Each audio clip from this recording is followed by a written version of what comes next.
So hello everyone, welcome back to my new mini blog. তো আজকে কিন্তু আমি চলে যাচ্ছি কলেজে। বেশ অনেক দিন পর সব বন্ধুরা মিলে একসঙ্গে কলেজে যাচ্ছি। আমি কিন্তু প্রায়ই যাই, কিন্তু ওরা খুব একটা যায় না, তাই সবাই মিলে একসঙ্গে আমাদের কলেজে যাওয়াও হয় না। কোয়েল আমাদের জন্য ব্যাগে করে নিয়ে এসেছিল কিন্তু হজমোলা, আর এগুলো দেখে কিন্তু আমাদের সেই স্কুল জীবনের কথা মনে পড়ে গেল। ব্যাগে করে কত কিছু নিয়ে আসতাম স্কুলে, আর সবাই মিলে কত সুন্দর করে খেতাম। কলেজে এসে আমরা কিন্তু চলে যাই একেবারে সেমিনার হলে। আজকে এখানে হবে একটা যোগা সেশন। আমাদের কলেজে আসার আজকে মেইন উদ্দেশ্যই কিন্তু ছিল সেটা। এই প্রোগ্রামে আসার জন্যই কিন্তু আমরা সবাই আজকে একসঙ্গে কলেজে এসেছি। আচ্ছা, এই যে আমার সাথে কলেজে দেখা হলে তোমরা কথা বলো, আমার কিন্তু এই জিনিসটা ভীষণ ভালো লাগে। যেদিন আমি কলেজে যোগা সেশনের দিন গিয়েছিলাম, সেই দিন কিন্তু একজন এসে আমার সাথে ভীষণ সুন্দর করে কথা বলেছিল। আমার সেই জিনিসটা ভীষণ ভালো লেগেছিল।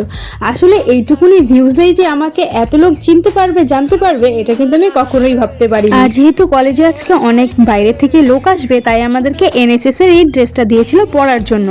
আমরা বেসিক্যালি ফিজিক্যাল এডুকেশন ডিপার্টমেন্টে আছি, কিন্তু আমাদেরকে এমনিতেই এই এনএসএস এর ড্রেসটা পরতে দিয়েছিল, যেহেতু আমাদেরকে এখনো ফিজিক্যাল এডুকেশনের ড্রেসটা দেওয়া হয়নি। তোমরা হয়তো দেখতেই পাচ্ছ অনেকেই ব্লু কালারের যে টি শার্টটা পরে এসছে, ওটাই কিন্তু ফিজিক্যাল এডুকেশনের ইউনিফর্ম।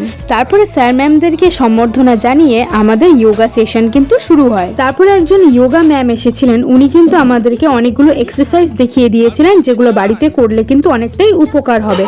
আর এখানে আমি সবকিছু ভিডিও করতে পারিনি, কারণ এখানে আমরাও এক্সারসাইজ করছিলাম, অনেকে দেখছিল, তাই সবকিছু তো আর ভিডিও করা সম্ভব নয়। কিন্তু ম্যাম কিন্তু এখানে অনেকগুলোই আমাদেরকে এক্সারসাইজ দেখিয়ে দিয়েছিলেন, যেটা আমাদের প্রত্যেকেরই দৈনন্দিন জীবনে অনেকটাই উপকারী। প্রায় 1-1.5 ঘন্টা এক্সারসাইজ দেখার পর, শেখার পর আমরা কিন্তু সেমিনার হল থেকে বেরিয়ে পড়ি।